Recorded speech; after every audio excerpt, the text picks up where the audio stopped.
Welcome everybody. The lights are very bright here, so let me just see how many are in the room.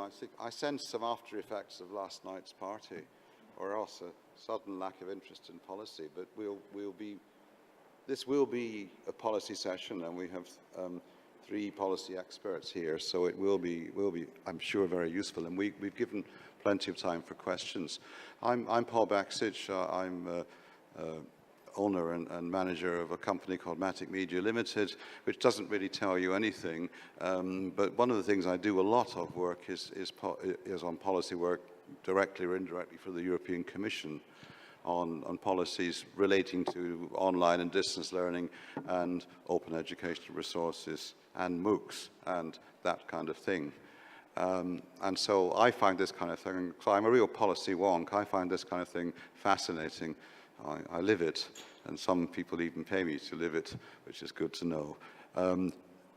One shouldn't take policy in too narrow a sense, because a lot of national policy can be reflected in your own institutions, in fact should be.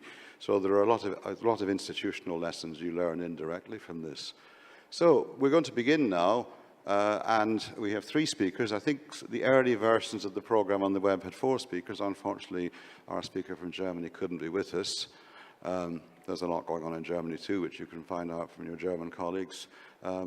So we have plenty of time for the presentations, but we still want to have plenty of time for your questions and discussion of more general issues. Because the one thing you learn about policy is doing them in isolation is not really the way in the modern world. You have to reflect on your neighbors and policy synergies and the supranational bodies. So it's a fascinating international kind of activity.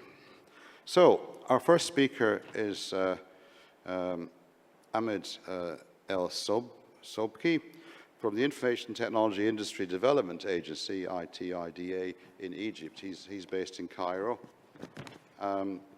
He's currently holding the role as Vice President for ICT Market Development in the agency. So a pretty broad brief by the sound of it, which is the agency is the implementation arm of the Egyptian Ministry of Communication and Information Technology. So he's responsible for managing all ICT-related sectors with respect to market development in this area. And he's been involved in over 30 years of work in this area. He's also, and this is crucial in these days, sadly perhaps, he's General Trustee of the Supreme Council in Egypt for Cybersecurity, a highly topical issue, of course. So, over to you. Thank you.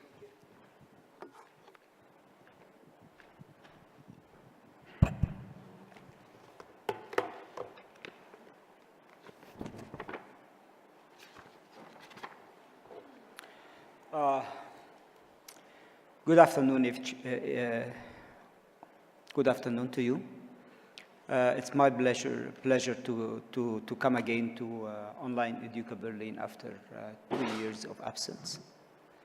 Today we'll talk about what we are calling in Egypt the National Competency Framework.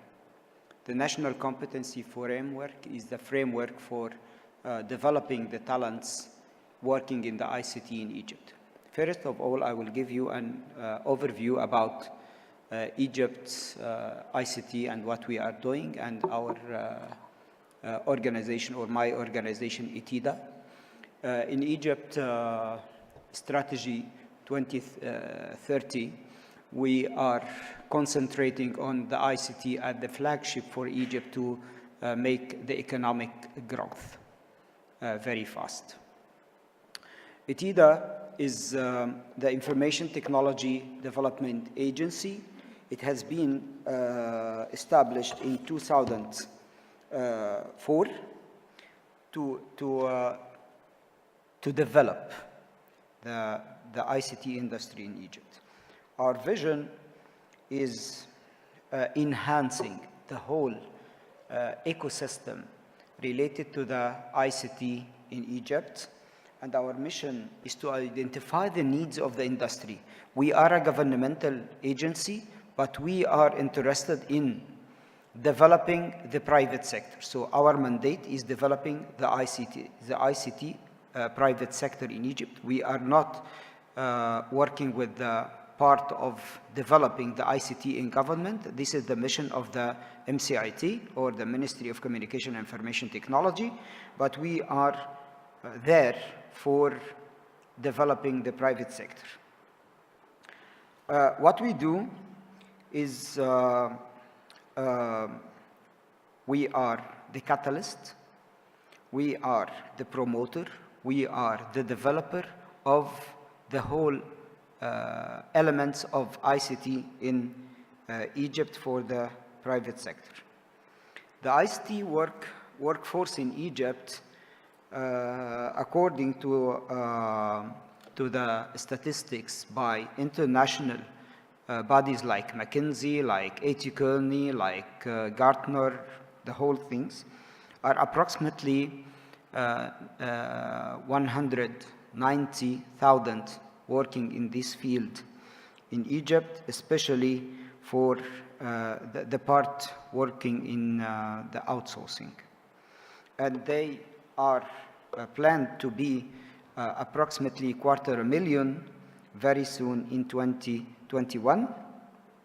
And we are also trying to have them a total number of 1 million, because this 250,000 is the direct employees, and there is another 750,000 working as indirect employees, supporting the issue. What is ITIDA doing? ITIDA is focusing on the skill development, and that's why I'm here today. We are trying to upskill the talent working in the field of the ICT in Egypt. You know that the people are graduated from the universities. Egypt is graduating approximately 500,000 from the Egyptian public and private universities per year. 10% of them, which is 50,000, are working in or are graduated from disciplines related to the ICT, whether they are the computer science or engineering related to ICT in Egypt. In Egypt also, we reached approximately 104 million. Half of them are youth, and they are in the area of working, so that we need to take care of this wealth by enhancing them. Why to enhance them? Because we need to narrow the gap between the education and going to work, so that we are working hard with international organizations to develop programs to enhance this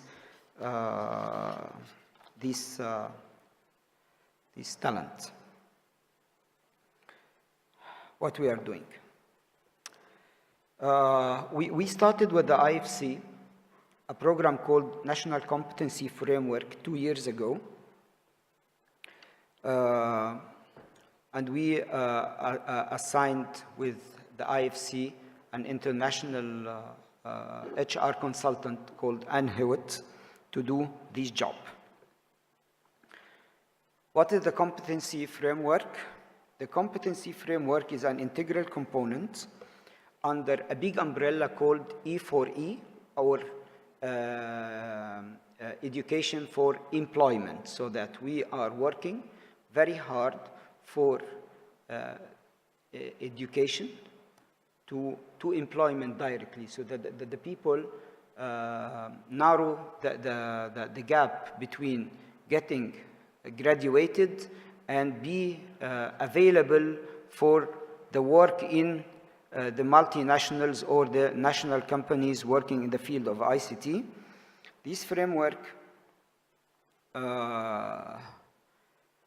has been started in implementation in 2016. What we are doing in this framework, the national framework is education, we went to survey the education system in Egypt, and also we did another survey for the needs of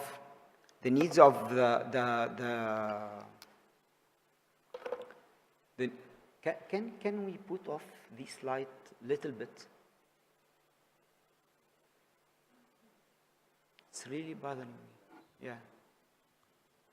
Okay, thank you very much. We tried to survey the needs of the industry.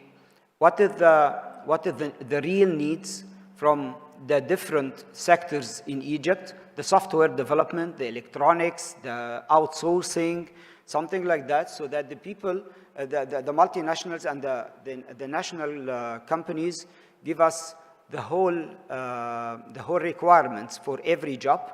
We got approximately 62 jobs, the specs for 62 jobs in this type, and we started in 2015 by launching this program, and after launching we started to the design, the pre-design and then the design.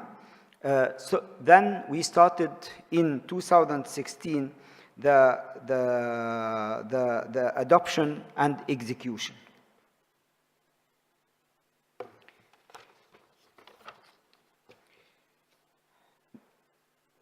What is the component? The component is approximately concerning the ICT companies in Egypt, the training components, the academia, and the PWDs, or the person with disabilities, so that we take in consideration what is the needs of the ICT companies and what's available for the training industry in Egypt, and also what are the academia doing in their education. And we try to take in consideration the needs of the PWPs so that we integrate them in the whole process of working in the ICT industry. As I told you before, we reached to 62 jobs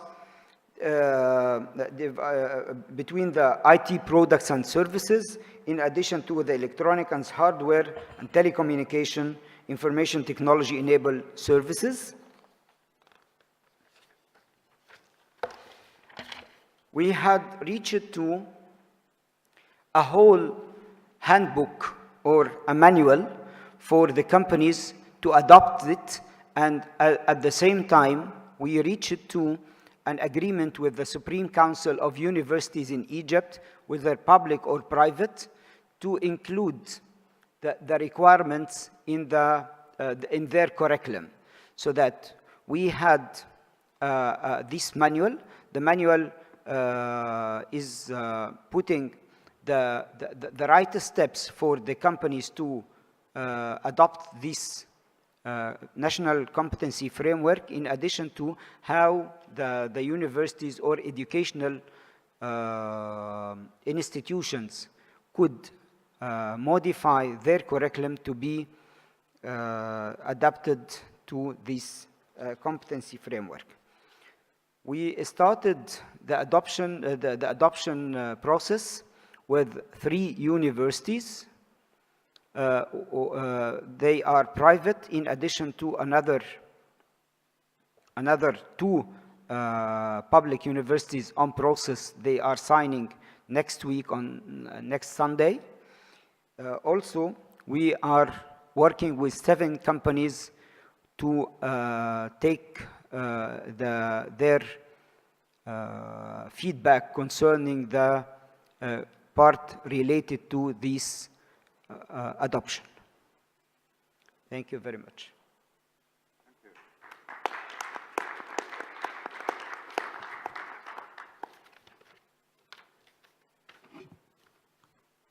you. We now have time for questions, but our speaker will probably be happy to take questions sitting here. Okay, we have about 5 minutes for questions. Now, keen students are normally in the first 2 rows, so is there a keen student wanting to ask a question? maybe not so keen, really. Maybe keen students know it all already. I think that's unlikely. Who would like to start the questions from further back, if we can?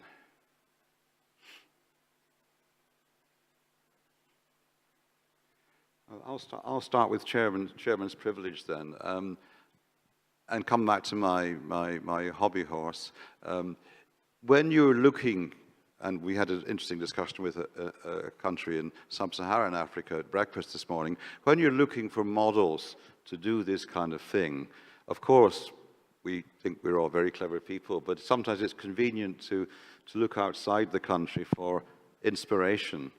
I think this is very impressive. I worry that it would be difficult in the UK to tell the universities to do things. One might gently encourage them, but these are the cultural factors. What kind of other countries did you look at to get wisdom and inspiration for setting this up?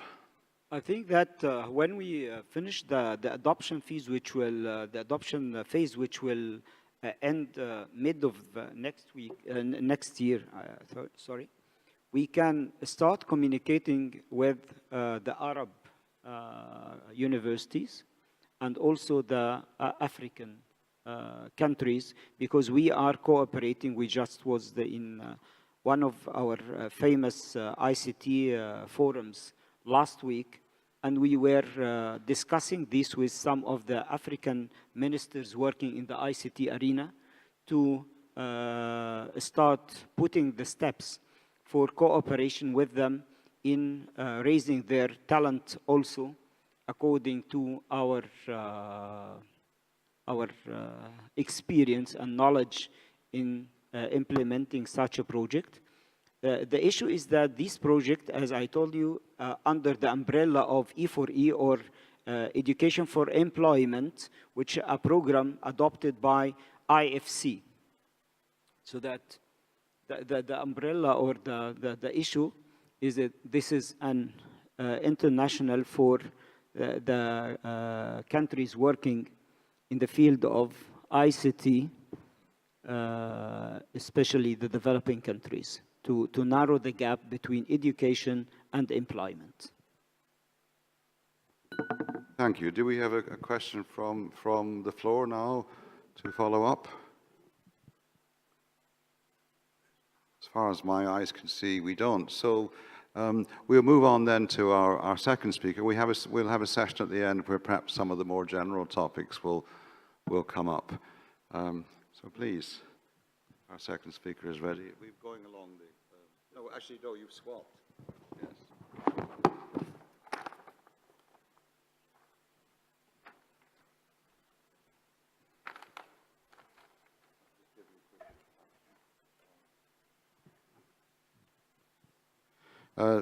It's welcome to Rafal Lew-Starowicz from the Ministry of National Education, Poland. He tells me they have just one ministry for education, which certainly is not the case in some other countries. I think one ministry is better in a way, but that's a value judgment.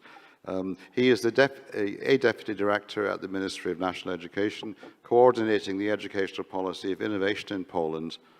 He's a graduate from the University of Warsaw, Faculty of Journalism and Political Science, and also a PhD from the Institute of Media Education in the Faculty of Educational Sciences at the University of Special Education. So a multi-talented official who will now present his information on Poland. Thank you. Thank you, Chair. Good afternoon. It's a real pleasure to be here. And let's move from Egypt, from Africa, to North Europe. I will say a few words about our country for those who are from far or are not aware how it looks, what we are doing there. These pictures are from the Warsaw capital, where the past meets future. And that's what we are trying to do.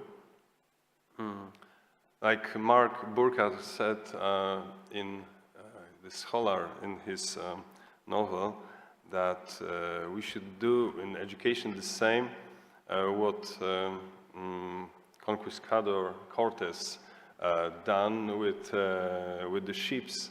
After they reached America, they sank all ships, and his crew saw that. But here, what we are trying to do, of course, there is no return to old world in education, but what we trying to do is to use as much as we can from what we already learn and what we have. In a nutshell, we have nowadays, after reform, we currently a big reform in Poland. 25, more than almost 26,000 schools, and almost 700,000 of teachers, students almost 5 million. And we have quite a decentralized system of education, but still in the government hands is a core curriculum, examination, external examination system, and general framework of teacher status and evaluation of schools. From one hand, our students, as you may see, are very talented. We got a lot of medals from the International Olympiad in informatics. And okay, this is the countries are not visible, they should be on the left. But this is the 4th place that we got here. So, as I said, we have a lot of gold medals. Our teachers are very active. They willingly taking part in very many initiatives like Code Week. You may see how many events took place in Poland. And many teachers are involved in e-twinning program, but from the other hand, we got poor Pisa results in problem solving with computer assistance, and what we can notice is the decline number of IT students. In Pisa 2015, we are not taking part in any case. So, but the results were poor that time. We have implemented new core curriculum, and the big change was to implement programming to our curriculum from the 1st grade. So for all K-12 students will learn how to code. And this is something that we think that it will drive innovation to our education system. And what is new, it's also the compliance with laws and safety rules, because we are now more focused also on internet safety. We run the project called Programowanie, which means programming. We have a portal with all materials for teachers and students for all grades. There are OER, Open Educational Resources. The basic priorities for this year, for this school year, is acquiring the new core curriculum, improving science and IT education quality, and internet safety. And all teacher training centers follows these priorities. Then here we discovered that, in fact, our schools have a very, very weak connection to the internet. The broadband access, it's not so usual in Poland. So in next 2 years, all Polish schools will get the broadband access at least 100 megabytes per second.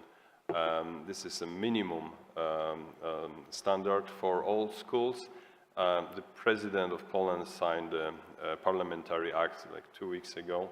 So, so we are sure that we can provide the internet for all schools, which helps a lot, of course, to implement e-materials, e-sources. Yeah? So that's something which is quite important. And regarding e-materials, we've spent already more than 10 millions for e-textbooks, which are also the OER, and schools are free to use it, and everyone can use for every subject. We already have those e-textbooks, and we self-government in Poland is responsible for supplying schools in materials, also with the equipment, but we also we launched some projects to supply schools with interactive monitors, whiteboards, and so on. So from time to time, we are launching the projects like that when we see that there are some gaps to fill in. And one thing I can invite you all, the open night for new technology in education, so all stakeholders are invited to take part in that event that will take place at 9th of March next year. And so during the night, all the libraries, public institutions, but also companies, schools can organize some events for education and advert themselves, and of course we just want to attract especially young people to the new technology and to show them how it may be used at school. So that's basically everything, but I'm waiting for your comments, remarks, and questions. Thank you very much.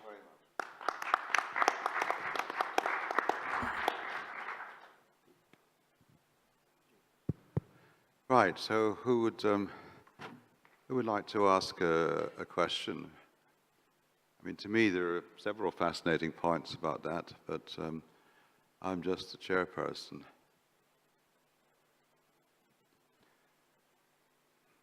Let me just check, because this is quite topical. I think you said that the e-materials are actually OER, Open Educational Resources. That's very interesting, and I think is quite a transformative statement. Just pressing you slightly more, then, are the in terms of the open license used, does it contain a no commercial exclusion, or does it not?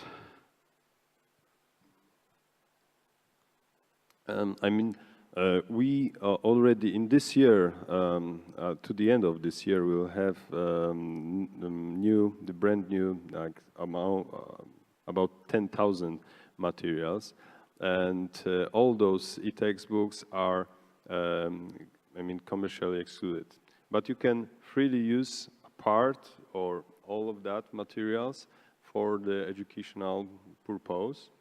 And of course, some parts of that are also it can be taken, but you have to look thoroughly to all the parts, you know, and check it. But basically, all students or teachers, even abroad, they can freely use it. Yeah? Right. Thank you. That's very useful. There's another topic that occurs to me on the programming aspect, and I would like some feedback from the room. Please put your hand up if you come from a country which this semester is now teaching programming in your schools, in your K-12 system. Okay, so to me that does generate an obvious question. One of the things we found over the years in the UK is when you do something like this in schools, the universities can sometimes be not so supportive as you would like. They say, typically what they say, and I'm quite old, so I've seen this 3 or 4 times in my career, and I've been in the university as well as helping schools. The universities say, what a pity you're teaching the wrong language. Now, wrong means the one the professor doesn't like, of course. It's not necessarily a strategic statement. And the other thing they typically say, and this applies to other subjects like mathematics, don't worry about what you learned at school. We'll teach you properly when you come to university. Now, both of these can be rather negative and dispiriting factors to students who have worked hard, because quite often when you introduce programming, and this round is no different, the schools and the students have worked really hard. Often the syllabus is only just finalized. The first year or two, the students are working really hard, and if they hear these messages from universities, it's quite disappointing. So I would just like to, and I'd welcome some comments from the audience too, because you may have this in your country. What are the universities saying about this initiative? Are they positive, negative, neutral, or mixed? In Poland, the new core curriculum has been developed by the representatives of the universities as well. I mean, the chair of this group was from the university in Toruń, and they were talking about this from many years, that we should do something, because they saw that this decline of the students, the IT students, is a huge problem to them. There is a big number of students who, after the major exams, they are going to universities, but after 1 year, they just drop out from that. But of course, the universities, they will prepare teachers, the future teachers, and they will also train teachers in Poland and show them how to code. But in this process, for the last year, we basically counted on the educational offices in Poland. We have not in every country, like in Finland, they don't have it. Inspectors, yes, there are school inspectors, but they were also organizing the training in the country on field, where almost all teachers could come and get familiar with our core curriculum. But of course, the university, they play quite a big role, and especially that we have those state universities that follows our work, and I have to mention that NGOs and its potential really helped us to convince teachers that this is something that should not put any anxiety to their work, but those who had the opportunity to see how it works are really keen on that now. Thank you. Right, a question from the floor, please. Oh, you have no need to shout. Hello? Oh, good. This is a question for both of the first 2 speakers, because both of the first 2 speakers come from countries that have very large diasporas outside of their home country. Okay, many, many millions of people. And we're talking about school as an institution, but what is the importance of technology platforms and of open educational resources outside of the formal school system of a given country? I mean, we all know how many Poles and how many Egyptians there are outside of the school system because they're not in their home countries. I think it's an important factor, but I'd like the people who are most involved in it to speak to that. I'm wondering if we should actually wait for our third speaker. Because I think some of that, I mean, it's a great question, but I think I can see Jan would like to address this, I suspect. So if you don't mind, if you're happy. I haven't And then, nor have I, and then we'll take that as our first general topic. So please, are there any other questions that people have? Is there any questions specific to the last talk? Okay, let's move. Oh, yes, please. A keen student has suddenly become keener. I was just wondering, because you talked also about the internet speeds available in the schools, but I think maybe you can reflect on how that is in people's homes, because I think a lot of these skills are not something you learn in one moment, but you have to practice and keep interacting with, even when you're at home in your daily life. So I was wondering, maybe you can say for your country in particular, but maybe we can open this up later, how that situation is right now. When we looked at the offer of internet content providers, we discovered that what schools already have is something that the family of consists of 3 or 4 people have for the long time, and it's something that even it's much faster than the schools that consist of number of students around 500 has. So basically, I can confirm that teachers and students are using internet, but outside the schools. That's why we have to meet those expectations, and especially to show students what they can do with that tool, because it used to be like that, and we were talking many times that they are, the students are native. Mark Prensky is attending conference as well, yeah? But all the research confirmed that this is not, this is half true. Because what they are doing there, it's not usually very efficient, and they are not so well skilled in terms of using ICT.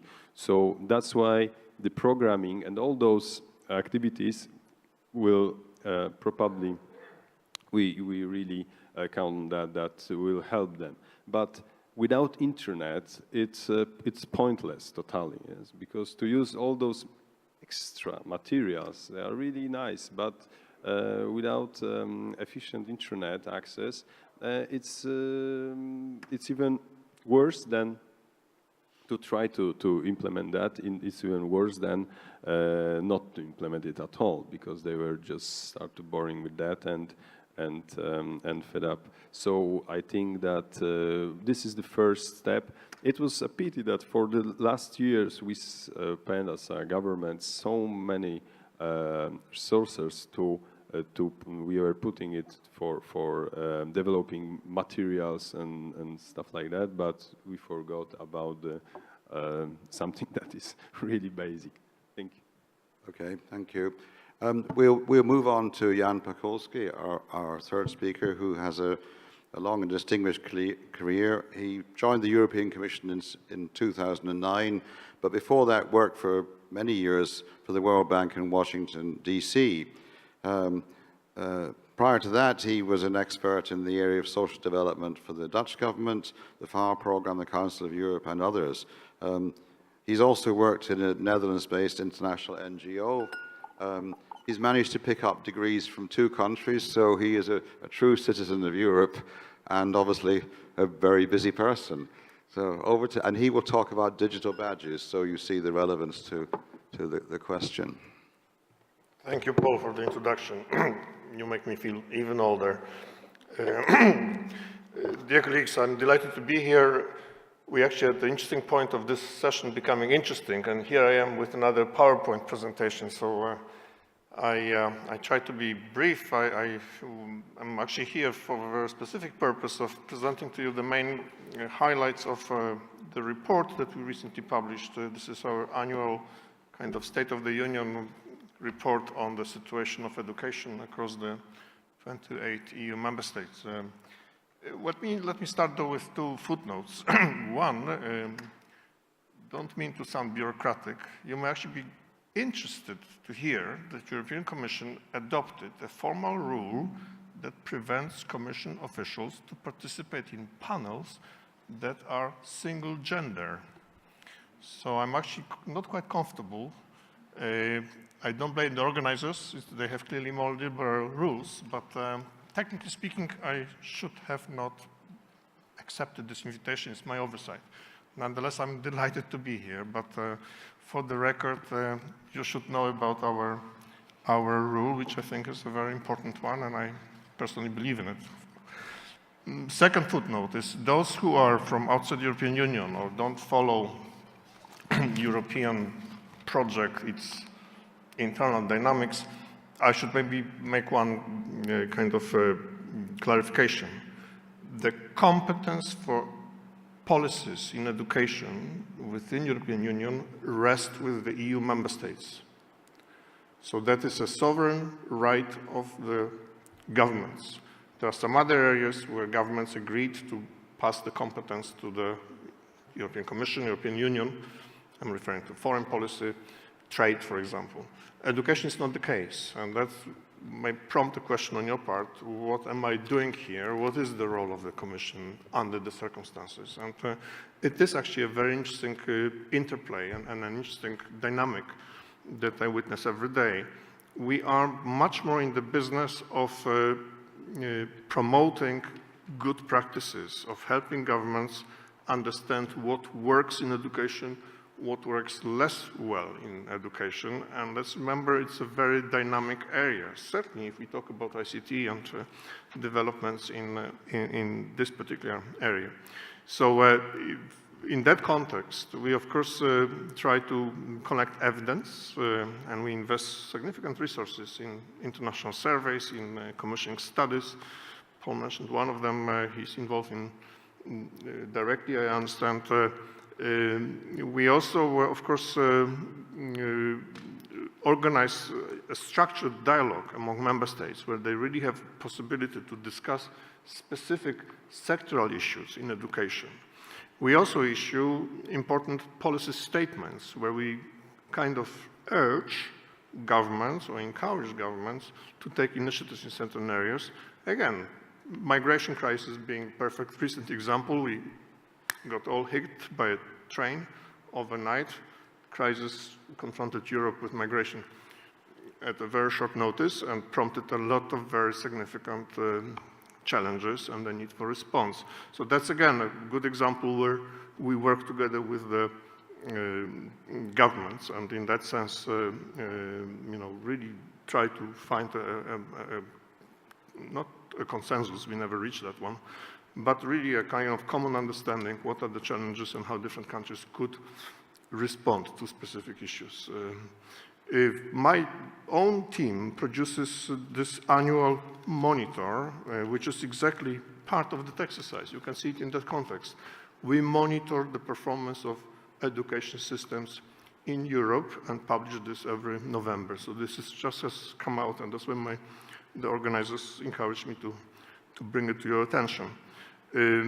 We also, of course, fund significant program called Erasmus+, that supports mobility of students and teachers across the European Union. And that, again, gives us a seat at the table with the member states, but also certainly gives us an instrument where we can connect our policy work with specific funding and program for specific activities. So that's just a clarification. I know this is international audience, and our peculiar European project is not always well understood. This year's edition is the 6th one. I'll really keep it short because I do want to link up to area discussion.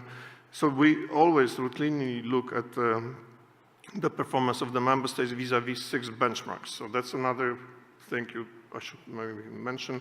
We have agreed on the member states on the monitoring framework. Yes, dear ministers, let's agree on what are we going to monitor as far as performance of all 28 countries. And there are 6 benchmarks. The 2 most important ones is one refers to the early school leaving and another one to tertiary attainment. There are specific targets, numerical targets for that. They are supposed to be met by 2020. We are actually almost there. All women in Europe met both targets. Men are making progress. Nonetheless, there are big disparities within countries, and I will briefly touch on it, time permitting. We also, this year, were quite alarmed by the latest Pisa survey. We were delighted on one hand that all EU member states participated. This is performance of 15-year-olds. I probably don't need to explain it here in this group. But the cold shower came with the results. We actually made a step backwards. Europe is doing less well. I'm referring to all three domains Pisa survey covers. The latest one provided particularly detailed data on science. And the deterioration was, benchmark is in this area is 15%. We would like to have member states no more than 15% of underachievers, that is not meeting certain performance level measured by Pisa.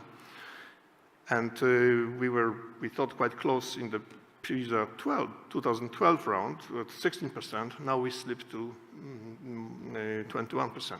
So that is an alarming voice, and again, concern we bring to the attention of policymakers. We routinely monitor expenditures on education. This is not to say that throwing more money on education necessarily guarantees better results. Generally speaking, intuitively speaking, maybe yes, but there is a big question and a big challenge in education of efficient investment in education. And if you look at the Pisa results or PIAC results, which is its bigger sister survey spreading across all age groups, and run those against the investments, the link is not there. It's actually very many other forces at play that impact the final outcome.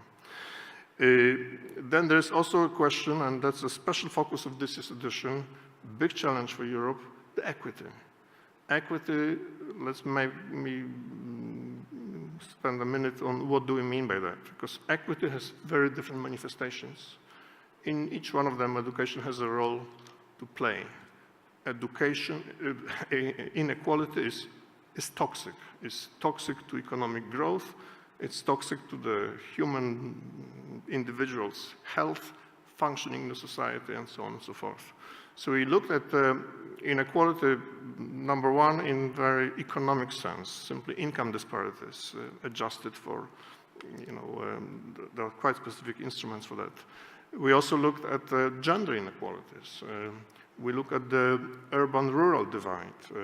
We looked certainly in great detail now about the disparities between performance of native-born population versus migrants, first-generation migrants, second generation of migrants.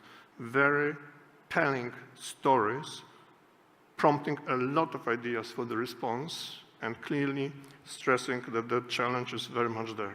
Europe got better in coping with inequality, but it is still a big challenge. It also has a quick spillover on employment opportunities. And you can also see that it's, again, not a surprise to you, the better educated you are, the better chances you have of being employed, of having better pay and better employment. We go into more details on this in the report itself. I would encourage you to take a look. Poverty and the risk of slipping into poverty or social exclusion, again, is very much reversely proportional to education. And that's, again, gets really quite alarming if you go deeper into specific country examples.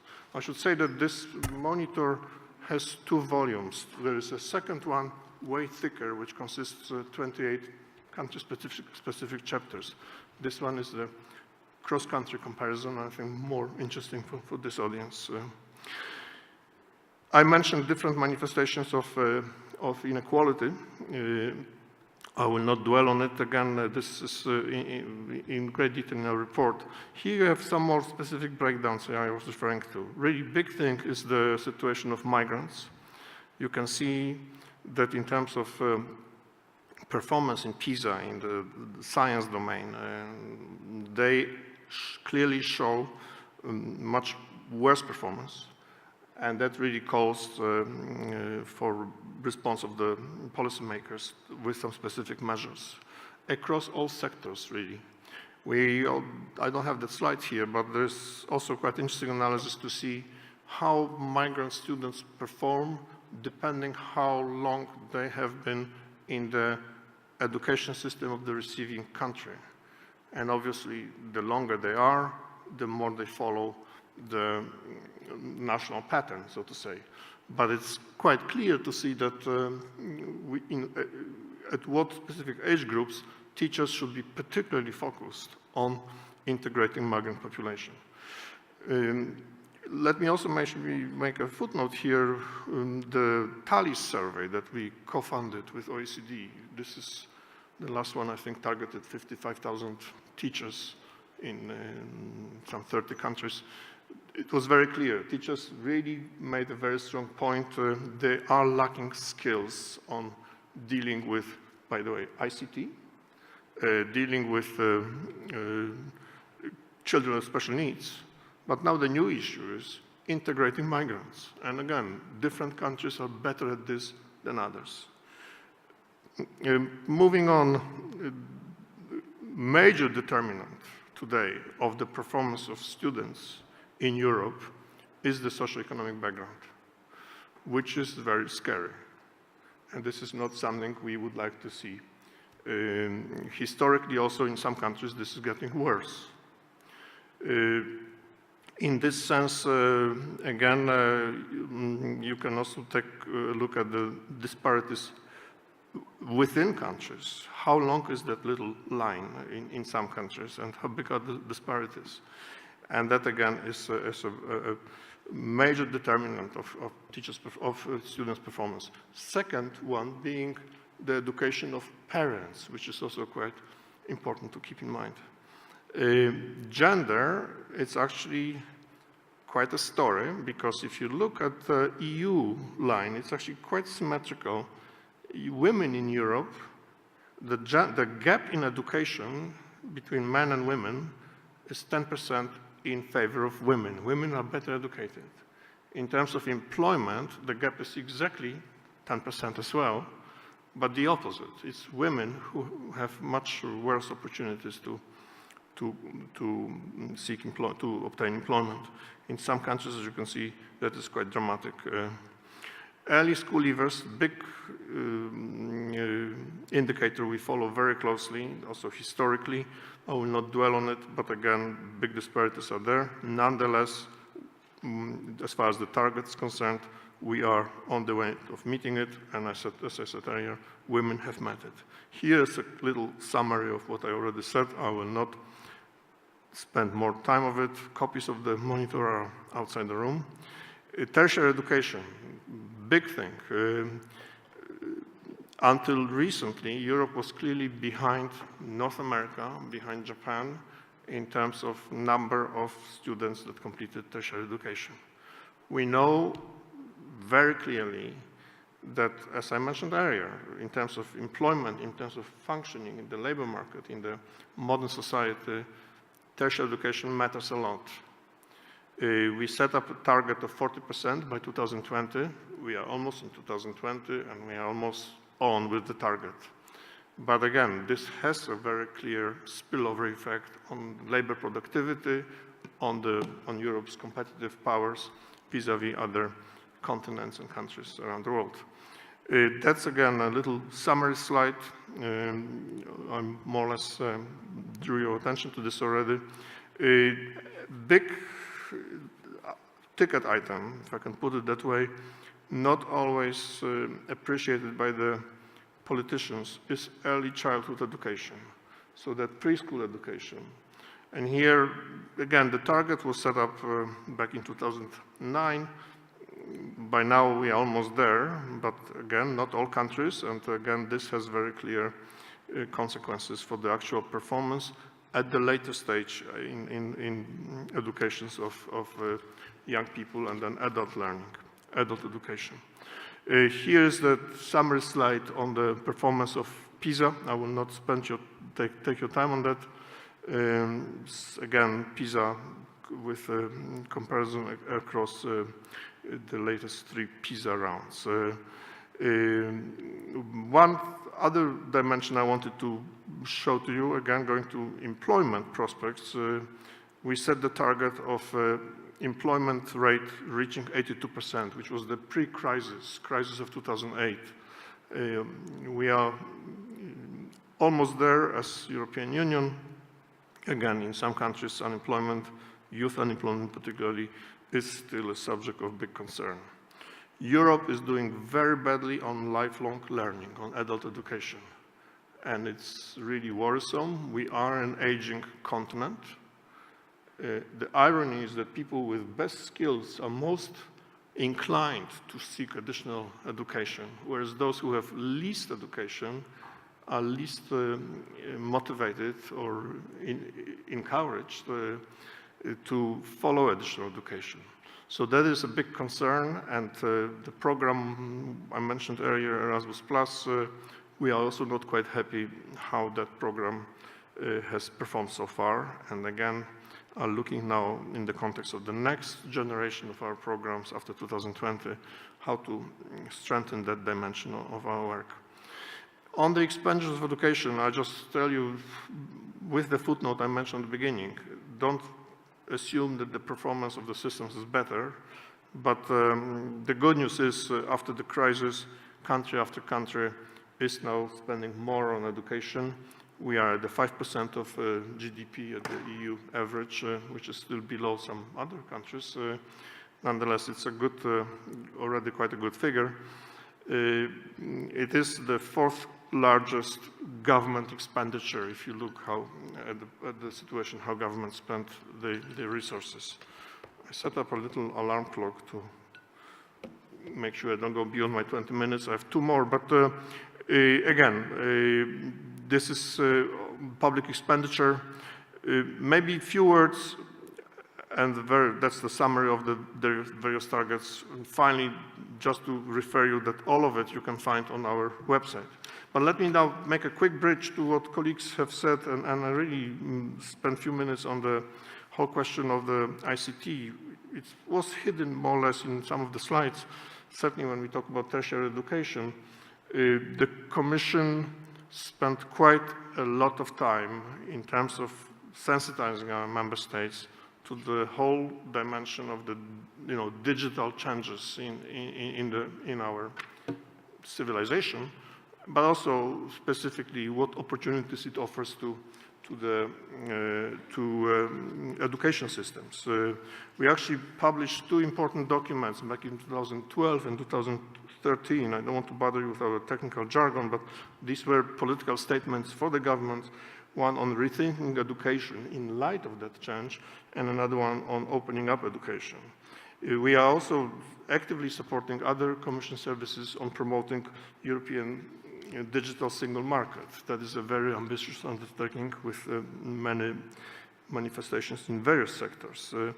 We are right now preparing an important communication on it's actually an action plan on digital education, which has some specific measures we are proposing.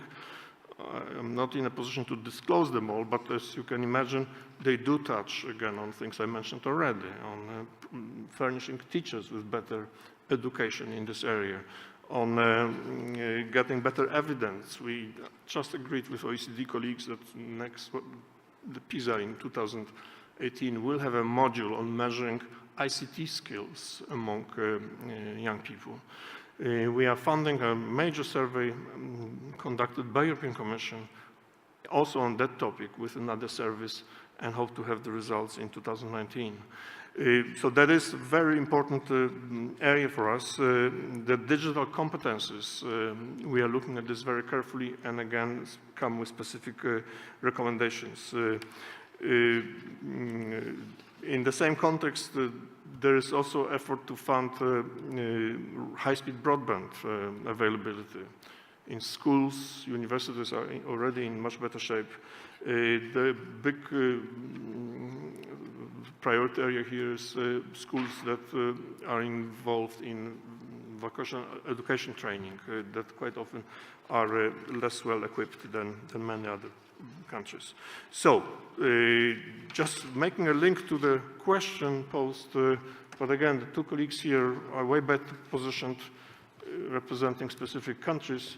I happen to be Polish myself, but as a kind of international civil servant, I must say I like the question because it has yet another important dimension. When we talk about minorities on various, again, in my little universe, European countries' soil, there is an issue of, when we talk about integration, of providing language education, as well as providing opportunity to continue education of the mother tongue in the new country. And I think there is also a very interesting experience. The country we are in, Germany, already for several years, colleagues may correct me, I believe has offered the possibility of passing the Abitur, the Matura test, in the local language, in their native language they speak at home, which is not German. So for us, we are now discussing, is there a reason to agree with the member states on another benchmark, on learning foreign languages? That is an important dimension. We believe if we talk about 21st century, the way we function in societies, we also have very clear evidence from employers. Knowledge of foreign languages, of course, is appreciated and raises the chances of young people to get employment. So in that sense, this is yet another important dimension. One other thing that preoccupies us, that's not related to the question, but I think maybe interesting for this audience is, of course, what do we do? How do we respond when we talk about ICT, the ease of accessing information and data, and our kids, you know, find things on smartphones in no time, whereas at my age, at least, we had to go to the library. I remember my father being buried in several volumes of encyclopedias. And if you look at this and confront it with the whole story of alternative facts, how do we train the young population and the adult population, for that matter, to get smarter about it, to be critical, to develop critical thinking, and be less vulnerable to things that are produced sometimes with some very wiki intentions. I leave it for your thoughts, but that is something we are really reflecting on. No shortcuts in this area, but this is certainly a big challenge to all of us. Thank you.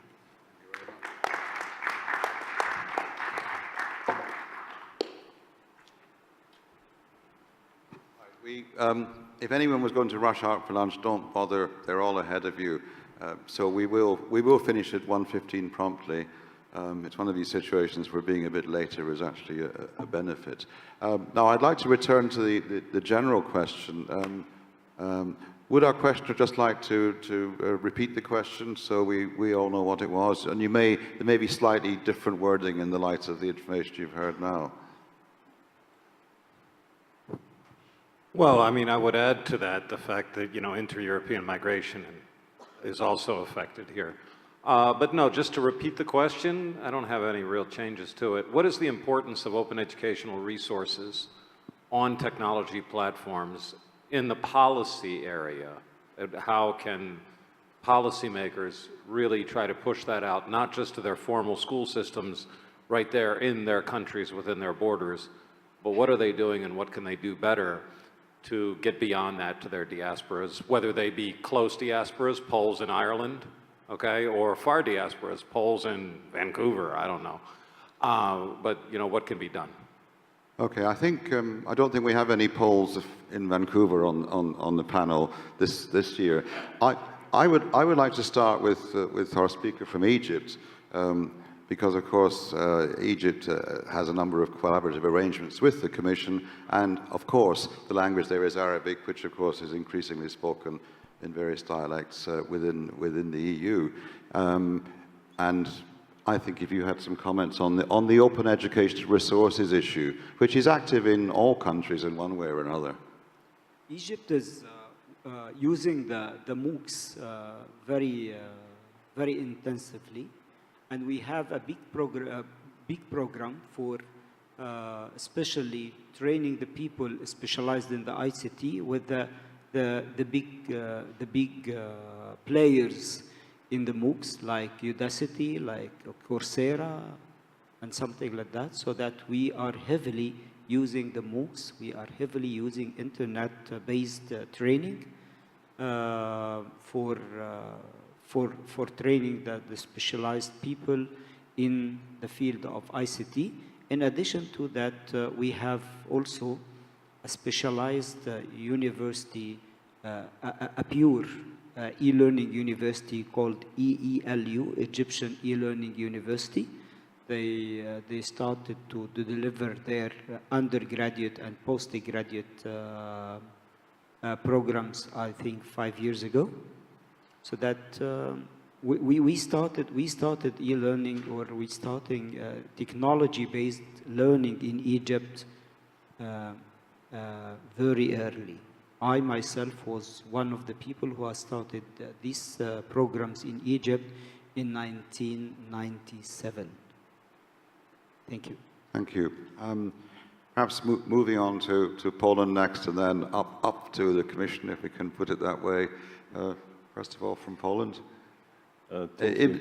Taking your earlier statements now in a more general context of informal and learning, and it's probably good to mention badges at some point, because otherwise we'll have a supplementary question there too. Thank you. I think that what we discover doing research on e-materials, that they play a rather supportive role in teaching and learning process in schools. And that's, of course, maybe because of this lack of broadband access, but still, even those materials that are approved by the government, I mean, textbooks, which are the same, they based on the same legal act as other textbooks, I mean, paper version. Even it's are treated as a kind of additional material. So, of course, we are not developing it. I mean, the ministry is, as everyone in the world, not producing anything. We are just asking the companies to do that in public procurement. But still, I think that because teachers, they still prefer to go for the e-materials that are follows the paper version of books, of textbooks, because the publishers, they are giving a package that consists of the paper version and the materials or access to the platforms. Of course, what we already have, we should, now we are working on better possibility to gain this all materials from the web, because from the many projects we have lots of those materials, and teachers, they have to spend a lot of time looking for it on the web. So that's one thing. But of course, if it is even not open resources, I think that it's quite accessible when it is followed by the paper version. So I think that there is a place to both. Yes, I mean the market. There's a demand and for the government in that, so we can supply at least with the minimum material.